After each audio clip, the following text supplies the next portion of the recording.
So, hello everybody. Let me just make friends with this computer and I'll be with you in a moment. Yes, so what I want to talk to you today is about the role of nationalism and nations in the world of the 21st century.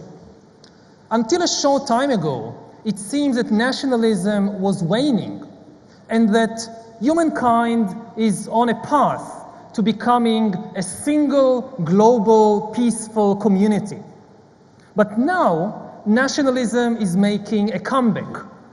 And not just in some remote corners of the world, but also in the hegemonic powers of Western Europe, of North America, of Russia, China, and India. What does the revival of nationalism signify?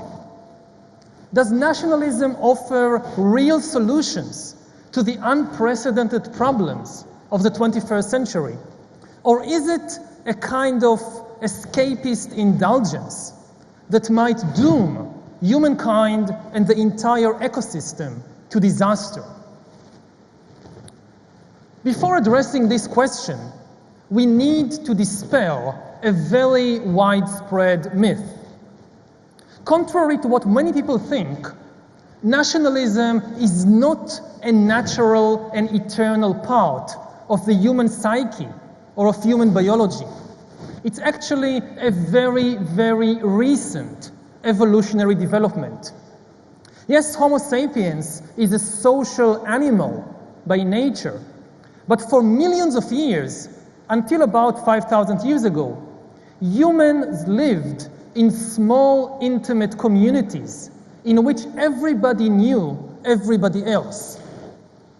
Only in the last 5,000 years or so did small clans and tribes unite to form larger and larger groups until they formed large nations comprising millions of strangers. Whereas the basic characteristic of the ancient clans and tribes was that they were intimate communities. Everybody really knew everybody else. Nations are communities of strangers. You don't know most other people in your nation. I don't know the 8 million other people who share my Israeli citizenship. You don't know the 1.2 or 1.3 billion people who share your Indian citizenship. They are your brothers and sisters and friends only in the imagination. So if nationalism and nations are not natural to humans, why and how did they appear? They appeared not a long time ago because nations can solve large-scale problems that small tribes cannot solve. And nations can utilize large-scale opportunities that small, intimate clans cannot utilize. The first big groups of people, kingdoms and nations, appeared about 4,000 to 5,000 years ago in the Indus Valley, the Nile Valley, the Euphrates Valley, and the Yellow River Valley. Until that point, those river valleys were populated by many small independent tribes. The river was the lifeblood of these tribes. It was the source of their prosperity, but it was also a source of great danger. If there was not enough water in the river, there was drought and people starved to death.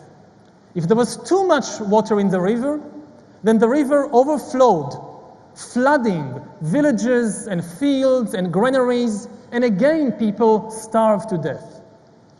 There was nothing that the small independent tribes could do about these problems, because each tribe commanded just a very small part of the river.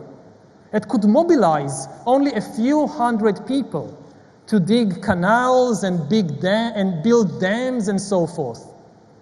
This was one of the main reasons why the small tribes coalesced to form large kingdoms and nations. And these nations now commanded thousands of kilometers and millions of people.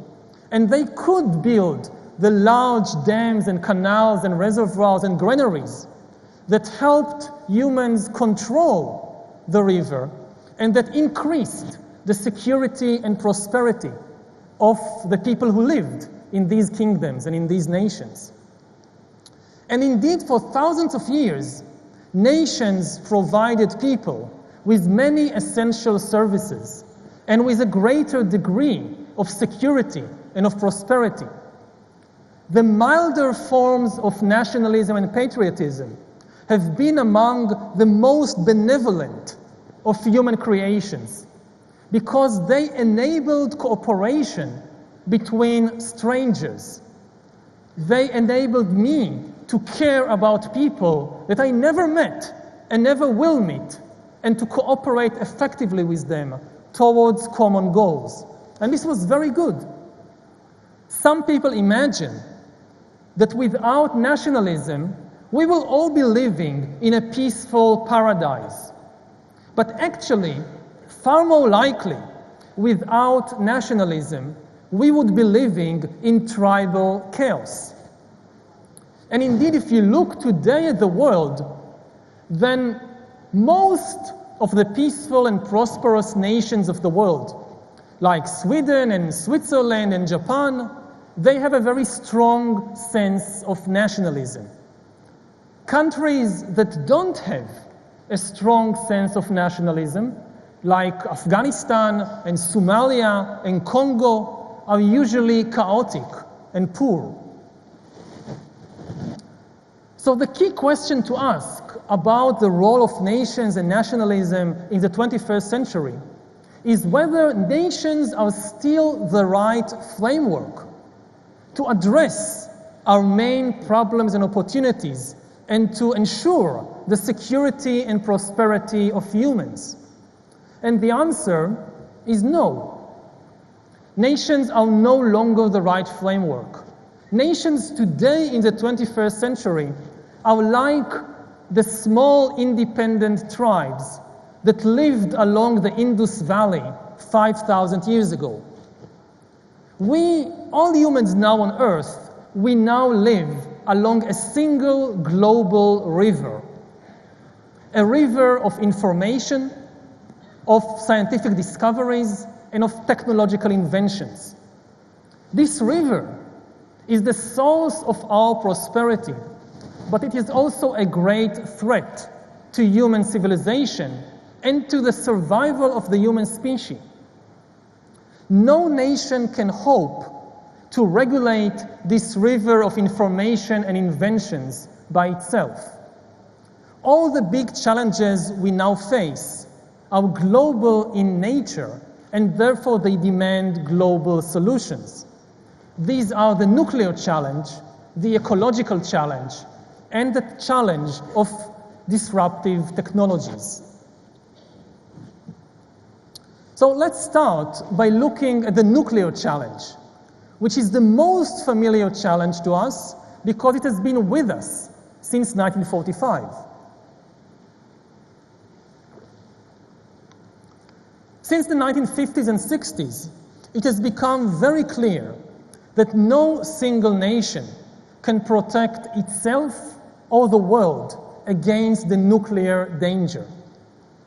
During the Cold War, many people believed that humankind is simply incapable of rising up to the challenge of nuclear weapons.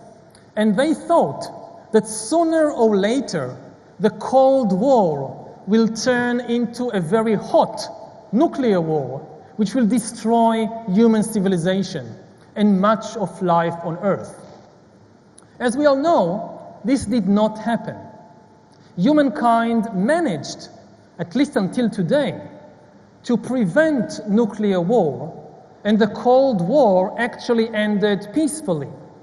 But this was not due to the actions of a single nation, like the United States.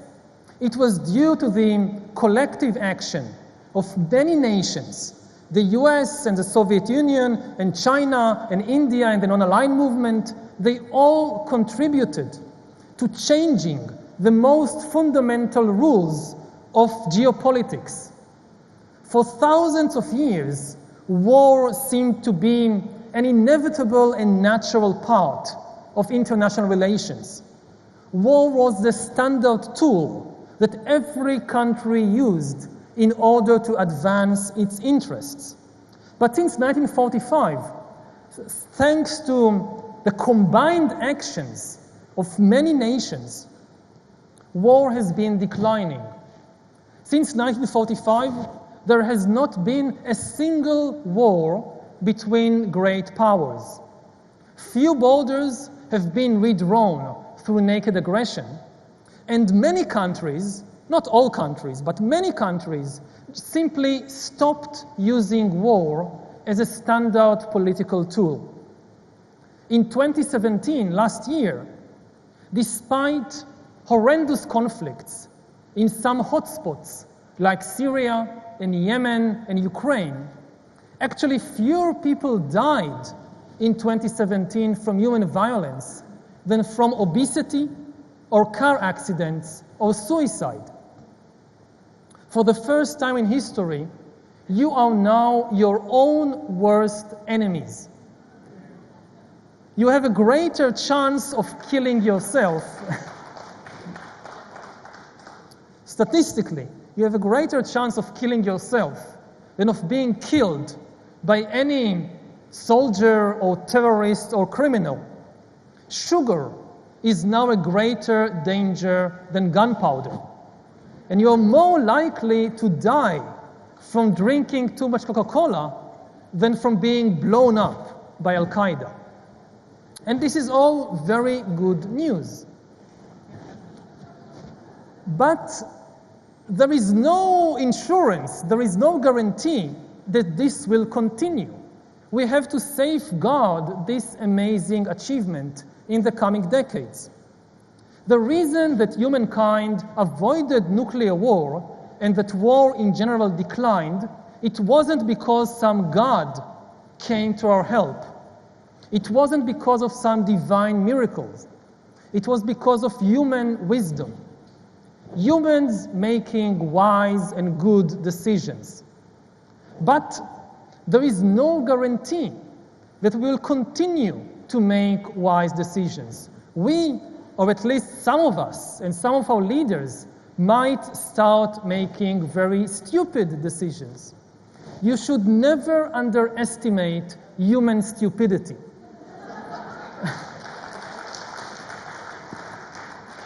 As a historian, I can tell you that human stupidity has been one of the most powerful forces in history.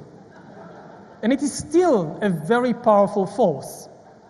So, in order to ensure the survival and prosperity of human civilization in the 21st century, we need to continue privileging the prevention of nuclear war over the interests of any one particular nation.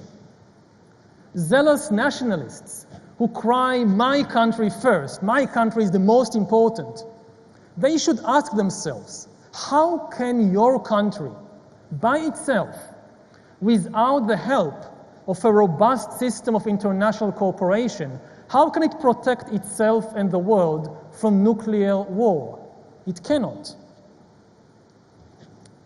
The second big global challenge that we are facing is the ecological challenge. We are destabilizing the ecological system to such a degree that we now face the danger of climate change and of ecological collapse.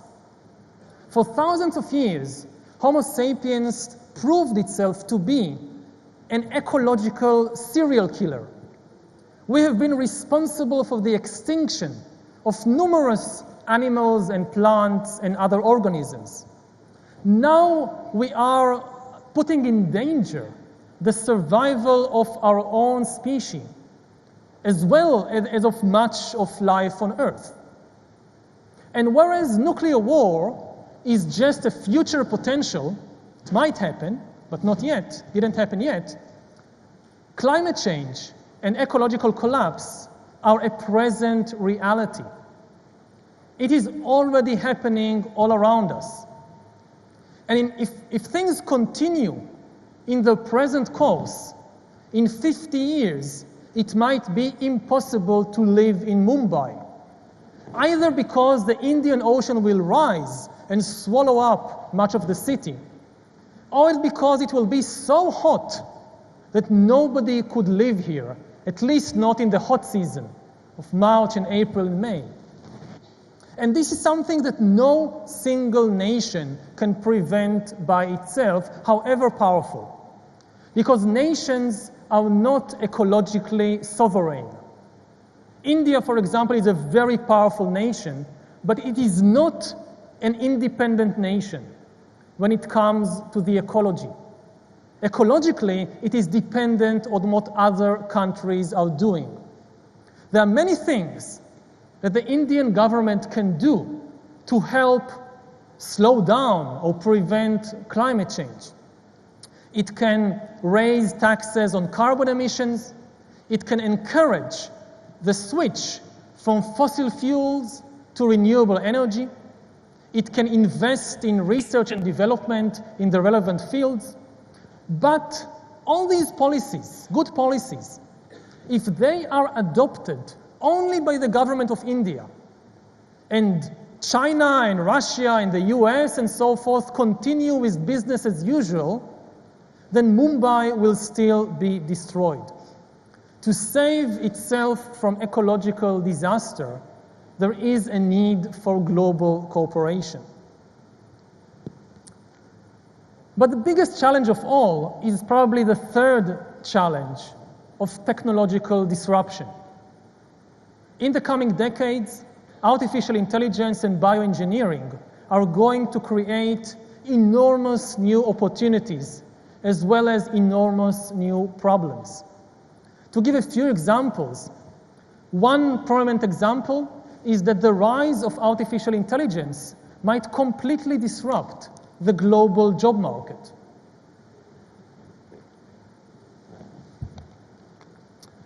As AI and computers and robots outperform humans in more and more jobs, in more and more tasks, billions of people might be pushed out of the job market, and we will see the creation of an enormous new class, the useless class. Just as the Industrial Revolution in the 19th century created the urban working class, the automation revolution of the 21st century might create the useless class. Now, useless not from the viewpoint of their mother or husband or children.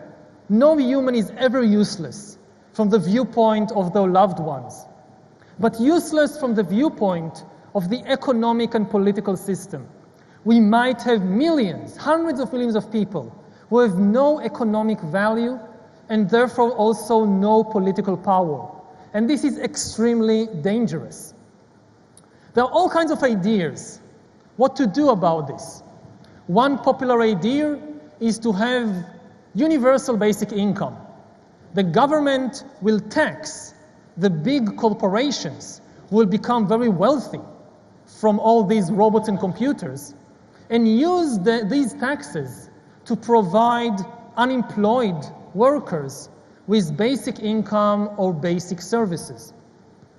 Now, this is a very interesting idea, but to be effective, it must be implemented on a global level, not on a national level, because the automation revolution will have very different impact on different regions and nations. Some regions, like the high-tech hubs of Silicon Valley, will become fabulously wealthy, even much more wealthy than they are today. But other regions, other countries that today depend on cheap manual labor might completely collapse. And then the question is, do you think that American voters and taxpayers will agree that the US government will raise taxes on Apple and Google and Microsoft in California and then send the money to Bangladesh to pay unemployed textile workers in Dhaka. This is extremely unlikely. But if we don't have a global solution to this problem, then yes, some nations might be very rich, but other nations could completely collapse. And the resulting chaos and violence and immigration waves will destabilize the entire world. Another global problem created by the new technologies might be the development of autonomous weapon systems, killer robots. This is one of the most dangerous technological developments. But again, no nation can prevent this from happening by itself, because no nation has a monopoly over science and technology and the research and development in relevant fields. If one nation, let's say the US, places a ban on the development of killer robots, but other nations like China or Russia develop such weapons, then very soon the US itself will feel compelled to break its own ban because it wouldn't like to stay behind. Especially in a xenophobic, dog-eats-dog world. Even if one country chooses a high-risk, high-gain technological path, nobody could afford to remain behind. Everybody will be forced to follow. So if we want to avoid such a race to the bottom that endangers all of humanity, we need some kind of global loyalty and global identity. But maybe the most important impact of the new technologies is that they will change the very meaning of humanity, and they will change the basic rules of the game of life. For 4 billion years, that's a very long time, 4 billion years, nothing fundamental changed in the basic rules of life. All of life for this immense period was subject to the laws of natural selection and of organic biochemistry. It doesn't matter if you were an amoeba or a dinosaur, a banana plant or a Homo sapiens. You were made of organic compounds and you evolved by natural selection. This did not change. But in the coming decades, it is going to change. Science is about to replace natural selection with intelligent design as the chief motor of evolution. Not the intelligent design of some god above the clouds, but our intelligent design and the intelligent design of our clouds, the IBM cloud, the Google cloud, they will be the driving forces of evolution. And at the same time, life is about to break out of the limited organic realm and start spreading into the vastness of the inorganic realm. We are about to create the first inorganic life forms after 4 billion years of evolution. And in the process, our own species, Homo sapiens, is likely to disappear, not because we will destroy ourselves, but because we will change and upgrade ourselves into something very different. In a century or two, Earth will probably be dominated by entities that are far more different from us than we are different from Neanderthals or from chimpanzees.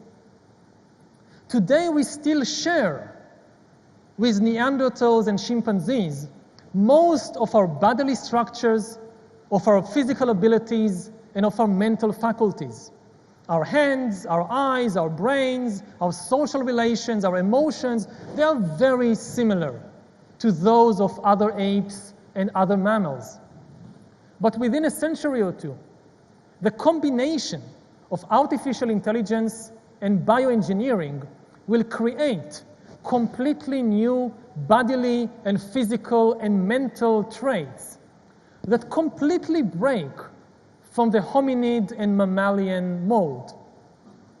Consciousness itself might be disconnected from any organic structure, or alternatively, we might see the decoupling of intelligence from consciousness, and Earth will be dominated by entities that are super intelligent but completely non-conscious, highly intelligent computer programs that have no minds, no feelings, no emotions.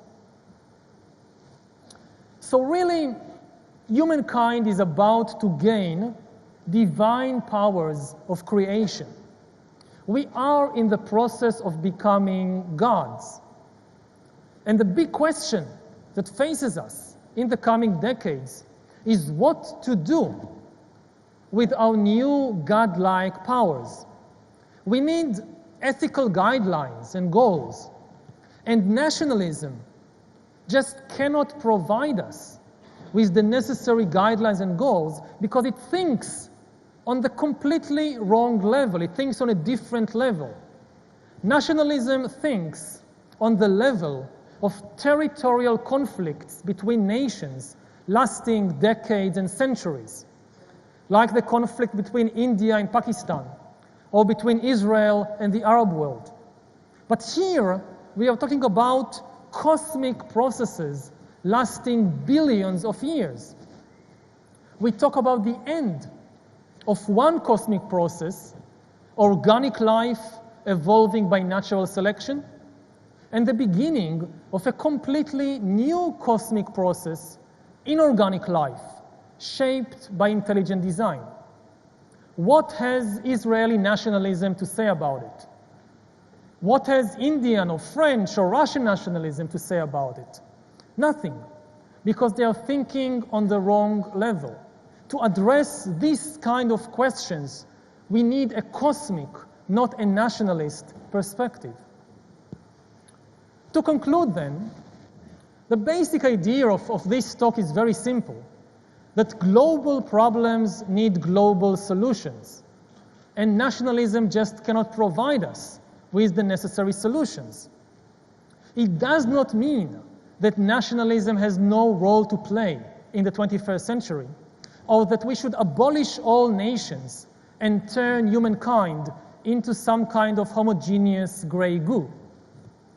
There is still plenty of room in the world for the good kind of patriotism that celebrates the uniqueness of my nation and my special obligations towards it. But we shouldn't confuse being unique with being supreme. Yes, my nation is unique, every nation is unique, and I have special obligations towards it, but it doesn't make my nation supreme, and it doesn't deny the fact that I have obligations towards other groups as well. In order to survive and flourish in the 21st century, humans must complement their national loyalties with an obligation, with a loyalty towards a global community. And a person can and should have loyalty simultaneously to many groups. Even today, a person can and should be loyal to her family, her profession, her neighborhood, and her nation. So why not add humankind and planet Earth to this list?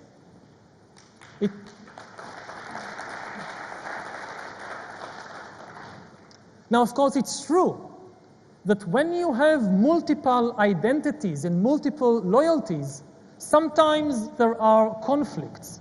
But whoever told you that life was simple? Deal with it. It's difficult.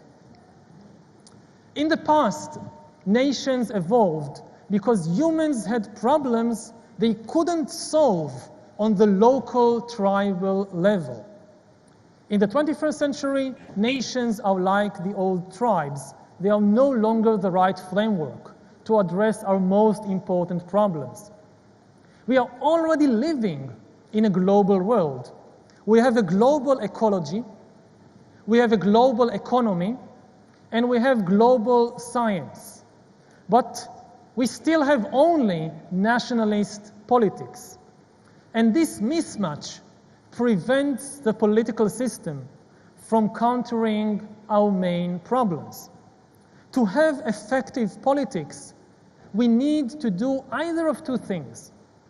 Either we deglobalize the ecology, the economy, and science, we make them local, or we globalize our politics. Now, it is obviously utterly impossible to deglobalize the ecology and the march of science. And it will be extremely costly to deglobalize the economy. Therefore, the only real solution is to globalize our politics. Thank you.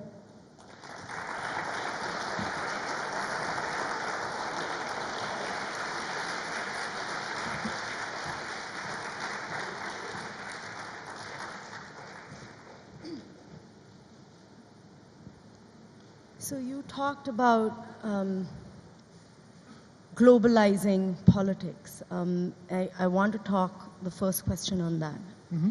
Is war really obsolete? I mean, what do you have to say about all this talk of my nuclear button is bigger than your nuclear button? Well, war is not obsolete in the sense that it can erupt any moment. And I come from the Middle East, so I know perfectly well that there are still some very violent parts in the world today. War has been declining over the last few decades, but as I said, it's not because of some miracle, it's not because of some law of nature, it's because of wise human decisions. And if humans start making stupid decisions, war will come back. Global stupidity. Global stupidity. Again, you don't need global stupidity. When it comes to wisdom, you need global wisdom. When it comes to stupidity, one is enough. We seem to have two. I don't know who you're talking about, but Okay. How do you think politics can be globalized? Are you thinking of a more empowered UN? What kind of models of global governance have you got in mind? Well, the key issue is not to try and build some global government or to empower the UN. It's probably going to be difficult, if not impossible. The main issue is for people in every country to start caring and privileging global questions. You can have a political party in Israel or in India or in the US which as a main part of its agenda is to address global issues, especially out of the understanding that this affects our nation too, this affects our country too. It's really a question of what do you care about, what do you think about? In the same way that you can have religious parties and you can care very deeply about religious questions, so you can care in the same way about global warming or about the danger of killer robots. No, so how do you propose in a world like today when so many of us are fighting over micro-identities, even in our own countries? I mean, you suffer it in Israel, we suffer in India. How do you think we can encourage a loyalty to humankind? Oh, there are so many things you can do. I mean, I'm an historian, so one of the things I can suggest is start teaching in school the history of humankind and not just the history of your nation or your culture or your religion. I mean, if a child from early age gets used to thinking about everything in terms of what happened to my nation, how is this affecting my nation, then it's not a big surprise that when this child grows up, he or she still thinks about the world all the time in terms of my nation. But if from early age you learn the story of humankind as well as the story of your particular group, this can change the way that people think also about present problems. Isn't this quite difficult? Because, I mean, I don't know whether you're facing it in Israel, but we face this problem in India where history is constantly rewritten depending on which government is in power. So children are actually quite confused. Yeah, it's a very common problem. I think that in much of the world, what people call history is actually mythology. And people have a very difficult time distinguishing history from mythology. And, you know, in other fields of science, the scientists have important authority. Like if you want to build a nuclear bomb, you go to nuclear physicists. You have respect to what these nuclear physicists are telling you. But with history, in most countries, nobody wants to really listen to the historians because they are the most problematic when it comes to national history. Like they have a habit of dispelling, of undermining your most favorite stories and mythologies. So is it true that you think that some of the most favorite stories, like the Bible, is one of the precursors of fake news? Yes. Basically, you know, with all the talk today about fake news, some fake news lasts forever. It's just... If 1,000 people believe it for 1 month, it's fake news. If millions of people believe it for 1,000 years, that's not fake news. That's the truth. Or that's the religious truth, or whatever. Now, I'm not saying that all religions or all religious texts are fables. There is sometimes a lot of truth and a lot of very deep wisdom in some of these texts and stories. But we need to be able to distinguish more clearly reality from fiction. And this is something that we do in physics, and this is something that we do in medicine. But when it comes to history, a lot of people, and especially a lot of politicians, they don't want to distinguish reality from fiction. So I'm going to take you down a very contentious issue. One of our most famous mythologies is the Ramayana, and it talks about a bridge between India and Sri Lanka. And with the new god, Google, has proven that this bridge actually existed or does exist. So what would you say to that? Now that's mythology and science and fiction, everything kind of coming together. So where is I mean, I think that the test is very simple. If you have evidence, then I'm willing to believe. If you don't have any evidence, then I'm skeptical. Again, not everything that... So the Ramayana is real, guys. The Ramayana is so real. It doesn't mean, I mean, one true fact doesn't mean that everything is true. I mean, if I take the Bible, for example, so there are many incidents mentioned in the Bible that we have today very strong historical and archaeological evidence saying that this really happened. Correct. Like the Bible says that the Babylonian king Nebuchadnezzar destroyed Jerusalem and the temple in Jerusalem. And we have very strong evidence that this is true. But for events in the Garden of Eden with the Eve and the serpent and all that, that's a bit... Exaggerated. That's a bit more difficult. How do religious leaders react to some of your conclusions? Depending on whom. I mean, some are very open-minded and some are close-minded. I mean, I think that you cannot generalize about any group of people, and that's true also about religious people or about religious leaders.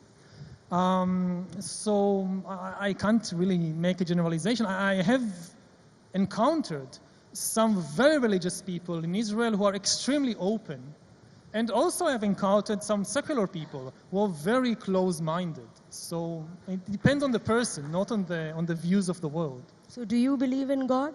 No. Okay, so you don't believe in God. You know, the word is problematic. There are two kinds of gods in the world. And people tend to mix them. There is one God the mystery God about which we know nothing. The chief characteristic of this God is that he is mysterious, and humans can't understand and can't say anything about this God. And like people ask, I mean, who started the Big Bang? Or how did life start? And all the things that science doesn't know, people say, oh, this is God. And this is a mysterious God. The chief characteristic of the mysterious God is that we know nothing about him, or her, or it, and I'm perfectly happy with this God. Then there is a completely opposite kind of God, the concrete lawgiver God. And about this God, we know far too much. We know exactly what this God thinks about female fashion, about human sexuality, about who should you vote on elections, everything. And it's like a magic trick that you have a magician that tries to fool you, shows you one card, and then you don't notice it changes the card to some other card. So it's the same with God. When you ask people about God, they say, oh, it's a big mystery, and we don't know, and science can't explain this and that. Okay. And somehow they then switch gods and say, and because of this, women should put a hat on their head, and two men shouldn't have sex with one another, and you should vote for this party or that party. And this is the dangerous trick. And this is the God in which I don't believe. I think that if there is a force, responsible for the great mystery of life and the universe and the black holes and the galaxies, I don't think he really cares about female dress code.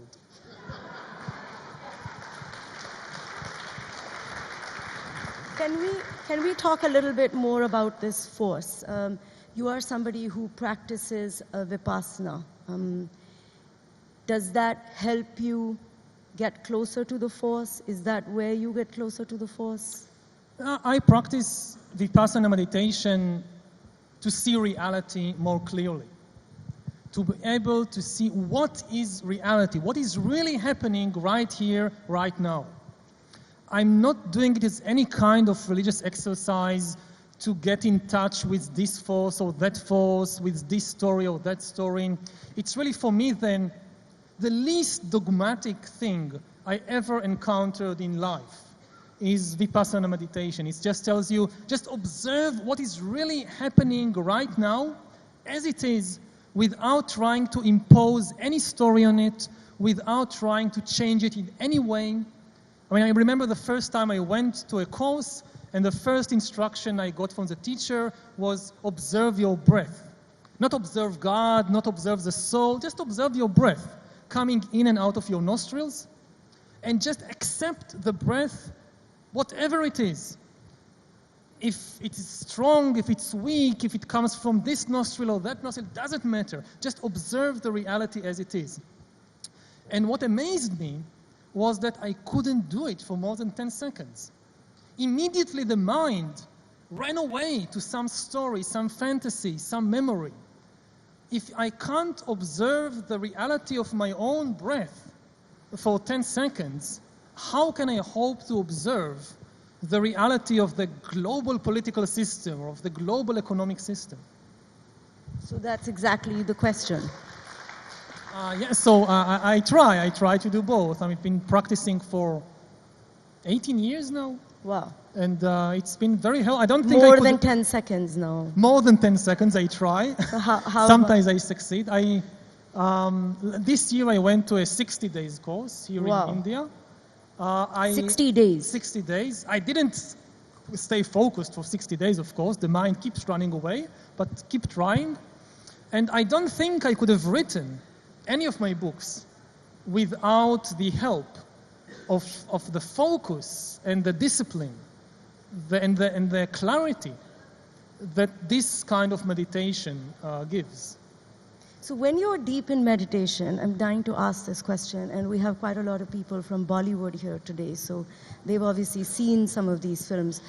Does everything start looking like in algorithms and codes, like in Matrix, No, when no. he evolves. You have a pain in the stomach and your knee hurts, Oh, and no. then the mind runs away to some memory that, oh, I should have said this, I should have said that. And this is how you get to know yourself. I think many people make a mistake about meditation, that they think meditation is a tool to get all kinds of special experiences. Like I go to an amusement park, and this is another kind of amusement park. I'll use meditation to have all kinds of special experiences.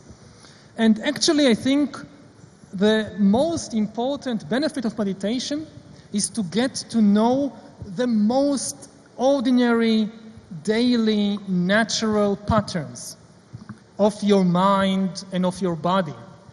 To get to know your anger, your pain, your joy, your boredom, because this is what you have to deal with in life. If meditation is a kind of vacation, like for a couple of days I have these special experiences, but then for most of the year I still have to deal with my anger and my boredom, it didn't really help me. Is this the purpose of life, Is this the purpose of life? as you see it? Well, I think that the key to a good life is to be able to observe reality as it is. To really what is the truth about myself and about the world without running away to all kinds of fantasies and stories and fictions. And I think if you can observe to some degree reality as it is, you won't just be a much better person, but you'll probably be a much more peaceful and happy person, because the deep source of so much of our personal and collective problems is in the fantasies that we create, and then we mistake them for reality, and then we try to impose them on reality, and we get extremely upset when it doesn't work, when reality doesn't conform to our favorite fantasy. But it's also part of the paradox, because what you're saying is sit quietly in meditation, go in, and then we have all this technology constantly calling out to us. I mean, everyone here, I'm sure, would agree with me that if your phone is away from you for 5 minutes, you're like, where's my phone? Where's my phone? Where's my phone? You're checking your phone at least 80 times a day. Exactly. So observe that. I mean, what's happening to you when you're away from your phone? What's happening in your body? You will see that there are a lot of unpleasant sensations in your body at the time. What's happening in your mind? This is how you get to know yourself. You get to know yourself not by observing some blissful, metaphysical, mystical experience. You get to know yourself by observing what happens to me when the phone is away. And once you witness how much misery I am inflicting on myself by my own habits, this can help you in changing these harmful habits. So one of the things you said before is that suffering is a sign of consciousness. If something suffers, then it's real and it's conscious. Then is our purpose to suffer rather than be happy? Certainly not. I'm not saying that we are here to suffer. We can liberate ourselves from suffering. What I said in some of what I wrote is that the best test to know whether an entity is real or whether it's a fiction invented by politicians and religious leaders and so forth is to ask, can this entity suffer? A nation, for example, is just a human creation. It's a fictional story created by humans. How do you know? Just ask yourself, can a nation suffer? If you lose a war, does the nation suffer? No. The nation has no mind, no feelings, no sensations. Soldiers who die in war, they suffer. Civilians who lose their house or their loved ones in war, they suffer. Animals can suffer. But a nation cannot suffer. It's just a story we created. So this is the idea of the test of suffering. as a test to know whether something is real or not. Similarly, I don't know, if you have some temple and somebody destroys the temple doesn't suffer. Only people suffer. The people who care about this temple, when they hear that it is destroyed, they have a very unpleasant sensation in the body. They have very unpleasant emotions in the mind. They suffer. But the temple, it's just, stones and bricks and wood and so forth. But it represents a certain amount of emotions. Now, there's a Yes. temple in Israel which is connected to everything. We have a temple here as well which is kind of connected to everything. So, Yeah, but we invest the temple with importance. We suffer when the temple is destroyed. We rejoice when the temple is built. It's really about us, not about the temple. And I would say also to people in Israel who care very much about the temple that the deep purpose of a place like a temple is to bring peace and harmony to the world, to make people, I go to a temple to experience peace and harmony. Now, if a temple brings violence and disharmony to the world, it's a broken temple. What do you need it for? thank you. So I'm going to switch tracks. I'm going to ask you, what does the next entity that is not human look like? By definition, we cannot say beyond our imagination. Anything that we today can imagine and understand, it's still on the same level of us, as us. The next phase of evolution, the next kind of entities, they are beyond our imagination. It's just like if you go 200,000 years to the past and you meet a bunch of Neanderthals and you try to explain to them the modern world, they won't understand you. You try to explain to them, I don't know, the global economic system.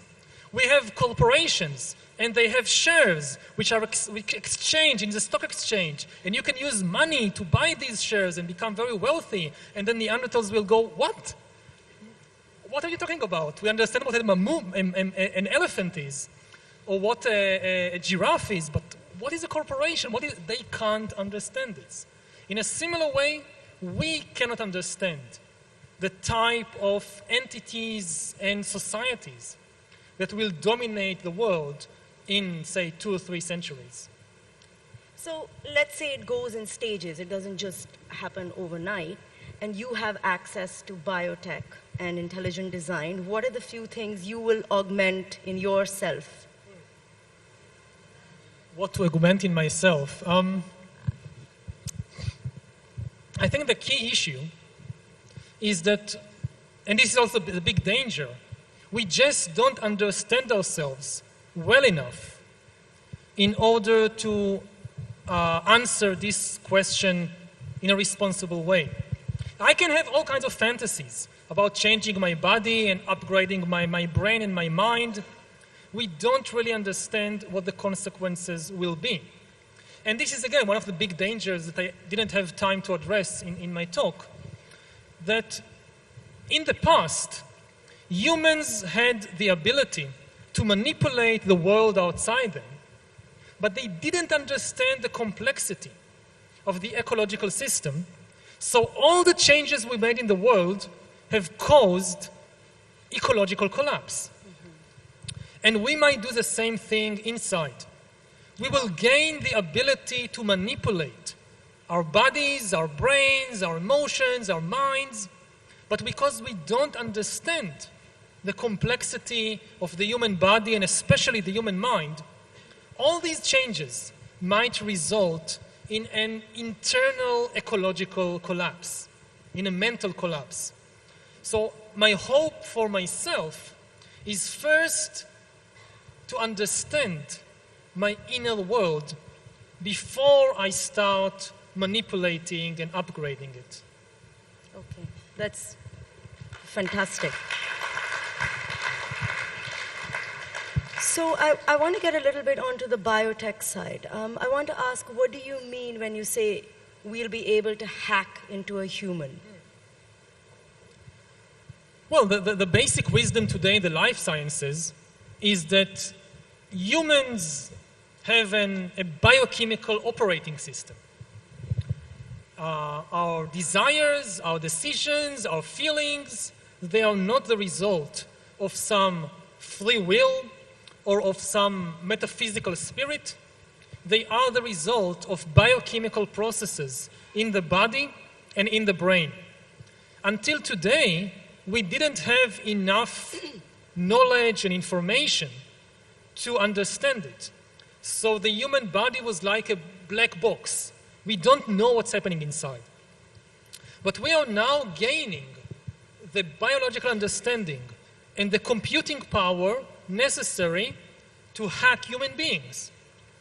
People talk a lot about hacking computers and smartphones and bank accounts, but actually the really important thing that is now happening, we are hacking human beings.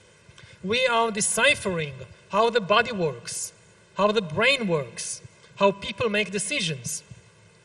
And very soon, governments and corporations might be in the position that they understand what's happening inside us better than we understand.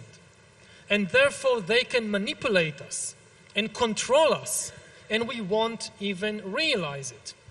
Until today, governments could control your external activities. They could see where you go, what you read, what you say. But they didn't really understand what was happening inside. Very soon they will be able to understand what is happening inside.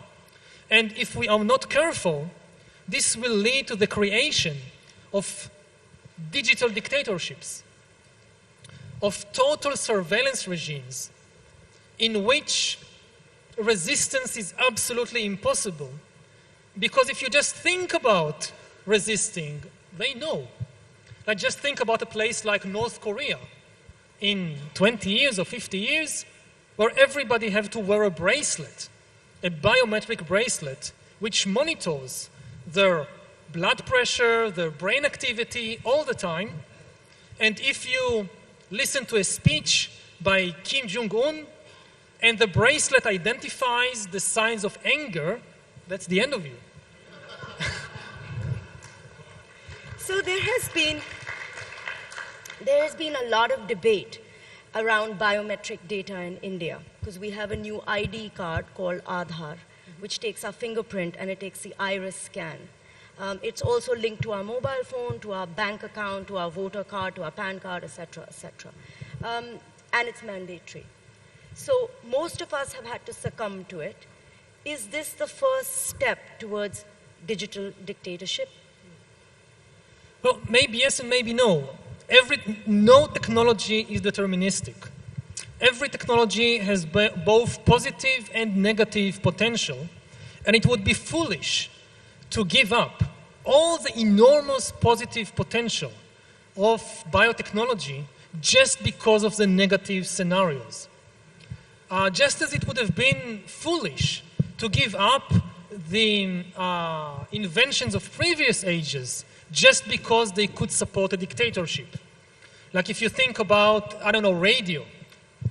So in Nazi Germany, radio was the main propaganda tool of the regime. Like every day, Hitler or Goebbels or somebody would go on the radio and give speeches to millions of Germans, and this is how they were brainwashed. Does this mean that radio is bad and we should destroy all radio sets? No. You can use radio also for a lot of good. And it's the same with the biotechnology. I don't want people to become scared of the technology and to just think they can stop it or abolish it. It won't happen. The key is to understand that we have options. We have political options regarding each technology. And we should be aware of all the possibilities and hopefully make the right choice. Okay. I'd like to throw some questions out to the audience. You throw the, is there a question? Okay.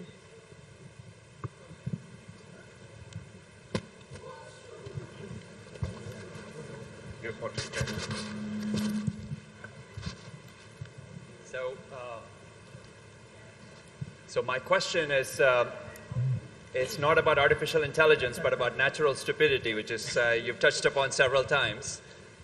So on the one hand, you say human beings have this incredible capacity to be stupid and change the course of the world at times. On the other hand, you just mentioned that we're nothing but a biochemically driven organism and no such thing as free will exists. And in fact, neuroscience has shown that, you know, in the brain actually you can record potentials half a second before we are even aware of our decisions. So everything's coming from the subconscious. How do you reconcile the two? And in the future, I mean, should criminals be punished if there's no such thing as free will?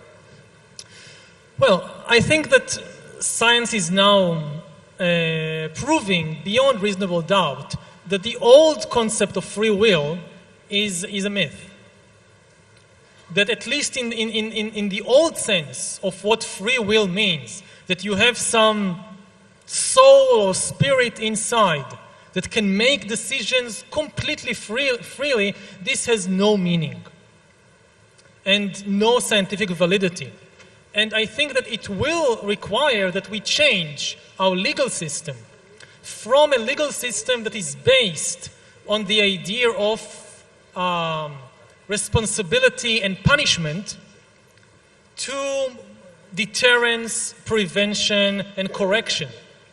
Even if there is no free will, it's still a very good idea to put a murderer in prison, I mean, especially if there is no free will, and somebody is proven that he has a tendency to murder, then it's very important to protect society against that. And at the same time, if that person is not ultimately responsible for his gene, for his neurons, for his brain, then what we should strive towards is curing or helping this person rather than punishing. So it still means that this person needs to be isolated from society. And there is still also room for deterrence, because part of the input that goes into this very complex system is I know that if I do this, I'll be put in prison, and this still affects my decisions. So even if you don't accept the traditional view of free will, there is still much room for a legal system just based on a different principle. But I think the really deeper understanding with regard to free will is how we relate to our desires and wishes. Until now, because of the belief in free will, people tended to give enormous importance to their desires and wishes. This is like the most important thing in the world is what I desire. This is a reflection of my metaphysical free will. And people, you know, fly to the moon and wage world war because of their desires. And if we realize that these desires are actually the product of processes beyond our control often, and they don't represent anything mystical, they really represent all kinds of biochemical processes in our body, maybe we will be less obsessive about our desires and wishes, which I think will help us to be more responsible and to live a more harmonious and more peaceful life. So the lady in the green, sorry, the lady in the green in the table in the first.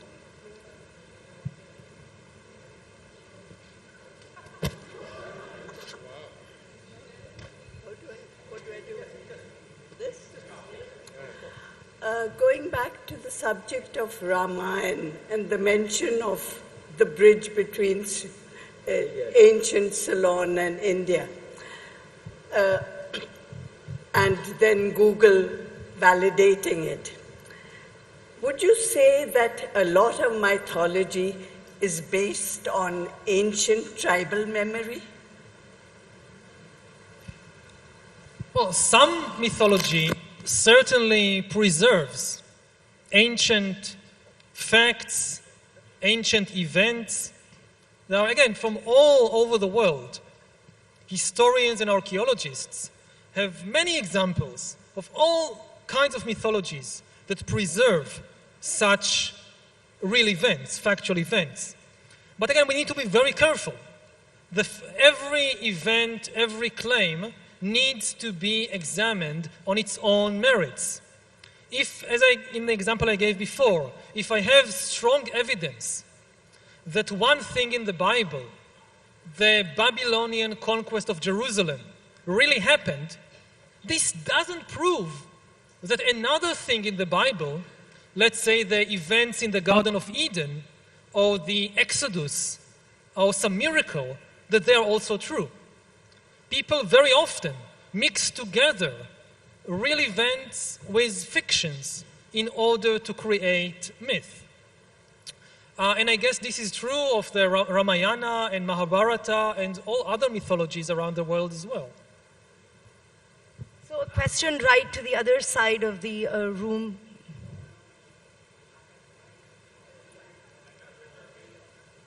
Only if you can catch it. Yeah, I got it. Okay, my question is, do you ever see a scenario where a political party's views would resonate across different geographies and different countries, and whether there was ever be a situation where one party would rule multiple countries and multiple geographies? It was difficult to hear. What was the... Sorry, Rajiv, can you repeat the question? There was an echo, so... Oh, yeah, I understand. Okay, so the question was about a political party in... I'm saying, do you ever see a scenario where the views or ideologies of a political party would resonate across multiple countries and multiple geographies? And where do you see a scenario where a political party would rule multiple countries or geographies? Yes, I mean, we have examples from this from the past. Not all of them are very encouraging, but we have examples like the Communist Party, which was a global party and had branches all over the world. And you can also view the universal religions as kind of global movements, global ideological and political movements. And so this is certainly not impossible. And we've also seen how liberal ideals of human rights and the rule of law and democracy, they also spread between many countries, many nations. So it can happen. But when I talked earlier about globalizing politics, so it doesn't necessarily mean that you have the same party ruling many different countries. It means that all parties are becoming more and more aware of the importance of global issues and of the necessity of addressing global and not just local and national problems. In the same way that, in the past, like in the Middle Ages, rulers did not think that the economy or healthcare was their business. They focused on diplomacy, war, things like that, not on healthcare. And gradually in the modern age, it became part of accepted wisdom in the political system that healthcare is a political issue. And every party should have some policy regarding healthcare. Whether you have a national healthcare system or you have some other kind of system, you have a healthcare policy. And in recent years, we've seen that the ecology has become, again, a new political issue. So what I tried to say earlier, that globalizing politics means that it becomes obvious for everybody in the political system that they must address global problems and not just national problems, because the most important problems that affect our nation are global problems, which our nation just cannot solve by itself. which is so difficult to do in a democracy. I mean, we see it in our own country where you have politicians not just working, forget about globe, they're not even working for the country, they're working for their state or their constituency. So, you know, isn't this just asking for too much? I don't think it's asking for too much, because in the end, their state, their city, their constituency will be impacted by global warming. Affects not just the bears in the North Pole, it will affect also Mumbai and Delhi and all parts of India. So it's not a problem there, it's a problem here. And really it's just a question of the stories that people tell and the stories that people think about. It's just changing the kind of stories we are engaged with. Again, we have a lot of examples, like we mentioned the temples earlier. So you can take a temple in one city and talk about it a lot, and suddenly people all over the country, it becomes a burning issue for them. What will happen with this temple? So in the same way, if we care so much about one temple, we should care about all the ice world in the North Pole. We should care about, I just heard somebody says that if you destroy one wall in the Middle East, you'll have a world war about it. But humans can destroy the great Australian reef barrier. Thousands of kilometers of a unique habitat with countless species. We are destroying it. It's the first habitat that is likely to be completely destroyed, is the great Australian reef barrier, thousands of kilometers long. We can destroy it and nobody would give a damn. And this is just because the kind of stories that we tell ourselves and we tell our kids, and that we become used to listening and to worrying about these stories. The gentleman here, Harsh, in AP's table. Do you see that in time to come, everything to do with the mind, the machine or the computer will do, and human will do just things which have to do with the heart? Human will only do things that are to do with the heart, and everything else will be done by computers and machines. He just wants to fall in love. There are two ways to look at it. On the one hand, there is nothing special about the heart and about the human emotional system. It is also, in the end, a biochemical system that computers will be able to hack and to understand and to predict and to manipulate, just like any other thing. And it is already happening right now. Computers are becoming better than humans in identifying human emotions. Like if you want to know how another human is feeling, then you basically analyze data. You look at the face, at the facial expressions, you listen to the tone of voice, you listen to the content of the words, and you know from experience that if you see this kind of expression and this tone of voice, the person is angry or the person is frightened. This is just pattern recognition. And this is something that now computers are becoming better than humans. So we have computers that are able to identify, to recognize emotions better than humans. So down the road, we might have computer psychologists, we might have computer artists that are able to inspire and manipulate human emotions better than any human singer or poet or actor. Because they know the instrument they are playing on. In the end, musicians don't play on a piano or on a guitar. Musicians always play on the human biochemical system. And computers will be able to know this instrument, how to press its buttons, better than almost any musician. So this is one side of the issue. The other side is that computers are unlikely to have any emotions or feelings of their own. In science fiction movies, very often the plot revolves around a robot or a computer that gains consciousness, starts having emotions and feelings, and then either the human scientist falls in love with the robot, or the robot tries to kill all the humans, or both things happen at the same time. Now, this is extremely unlikely, because even though there is an immense development in computer intelligence, so far there has been absolutely no development whatsoever in computer consciousness. Computers don't have minds, don't have emotions. They work in a completely different way than humans. And we have no evidence, no indication that they are on the way to developing consciousness. All these movies about the scientist falling in love with the robot that then tries to kill him and so forth, they are not about robots at all.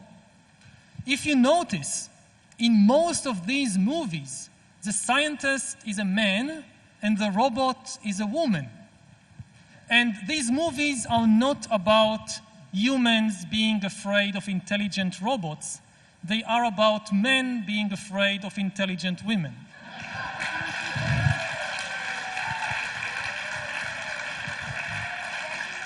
The gentleman under the jib. Under the jib. The gentleman under the jib. Whoa. Thank you. You come from one of the most interesting projects, if I may say so, in recent human history, which is the last 2,000 years where your people were persecuted and then dispersed all over the world, and then persecuted and came back and created a nation, and a nation initially that was faced with enemies, but today it is perceived as being one that is oppressing its not only its neighbors but those who lived there. Is there a conversation happening in the way that you are talking about oppressing others and this whole concept of nationalism that you're talking about, or is that sort of debate not happening at all? You mean in Israel? In Israel, there is not a serious conversation about what Israelis are doing to Palestinians. Again, this is the power of the story. The Israelis are so captivated by their own story that it's very, very difficult for them to really appreciate and sympathize with contradictory stories. And this is a very big problem, and not just for Israelis. I mean, it's a universal human problem.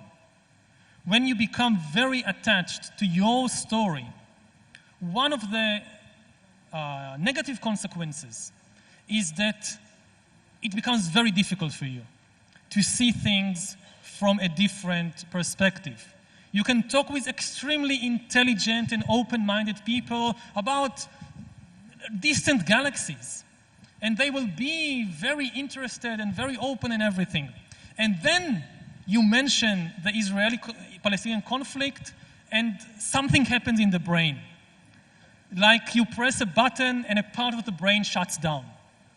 And you can't have a really honest and serious conversation. And I think, again, it's in almost all human societies, if you yourself enjoy some kind of hierarchical relations, if you yourself benefit, you have privileges from some kind of a hierarchical situation, then it's very difficult for you to see the reality as it is, because it puts in danger your privileges, your position.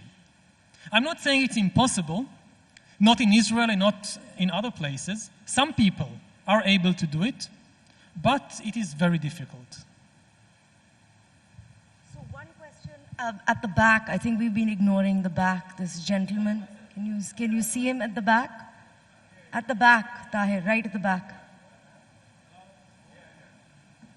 Oh.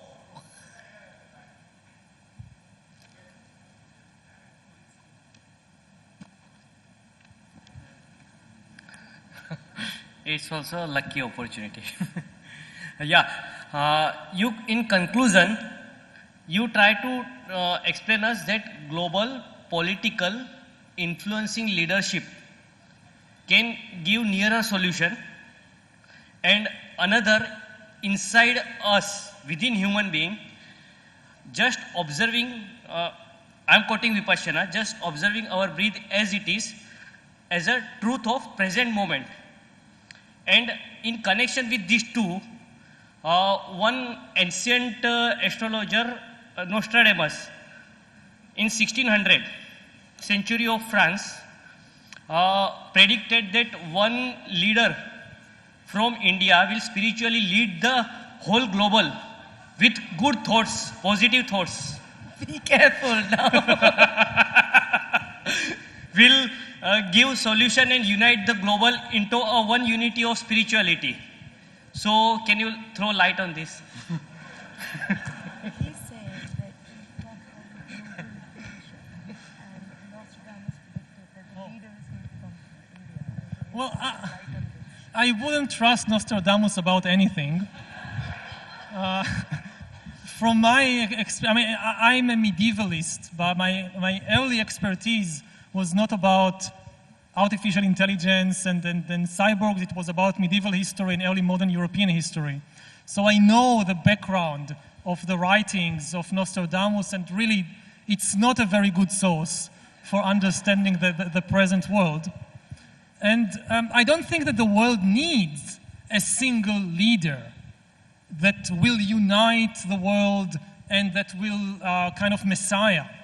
I think that whenever politicians start talking in messianic terms, we should sound the alarm. There are several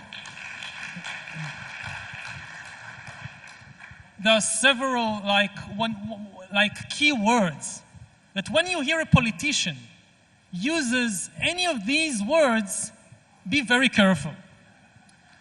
These words are, as I said, like messianism, like I will save the world, I'm the savior, very dangerous. Also, when politicians start using words like eternal, like redemption, like purity, these are the three big no-nos. Eternal, redemption, and purity. If you hear a politician says, this or that will redeem the purity of our eternal nation, this is like head for the exit. So last question here, right in front. Here, Tahir.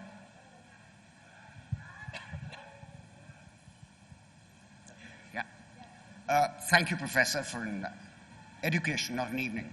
So in Sapiens, there's a lovely line that you wrote which says that we did not domesticate wheat. Wheat domesticated us. I'd love you to amplify a bit more about that, but more importantly, Professor, what do you think will domesticate us next? Yes, I mean, the idea that wheat domesticated us is that, you know, again, you just need to switch the perspective. Think where wheat was 10,000 years ago and where it is today. 10,000 years ago, wheat was an insignificant weed growing in some small patches of the Middle East. Today, you can go for hundreds and thousands of kilometers in North America, in Australia, and places where no wheat grew, and you encounter nothing but wheat, enormous fields of wheat. It's one of the most successful plants in the history of this planet. How did wheat do it? By enslaving a poor ape, Homo sapiens, that got trapped. And wheat kind of convinced this ape to invest all time and effort in just taking care of this plant. You have millions of people from morning till sunset doing nothing except taking care of wheat plants. Now, how did wheat manipulate or enslave this poor ape? By promising that if you take care of me and spread me all over the world, your life will be much better. You will have much more food. And this was a trick, because for most people it didn't work.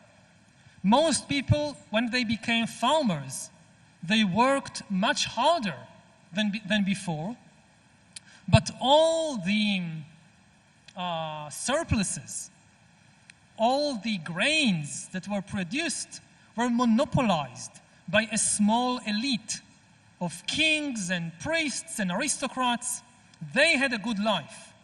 But the peasants who actually toiled in the fields all day, they had a much worse life than before. And this can happen again. Again, we have not, this time not with wheat. Because we've all gone gluten-free. We've gone past that. Now we're in the same situation. Then you have the new technologies, like the AI. And again, there is this promise. If you invest in me and spread me, your life will be much better. And this might be true for a small elite.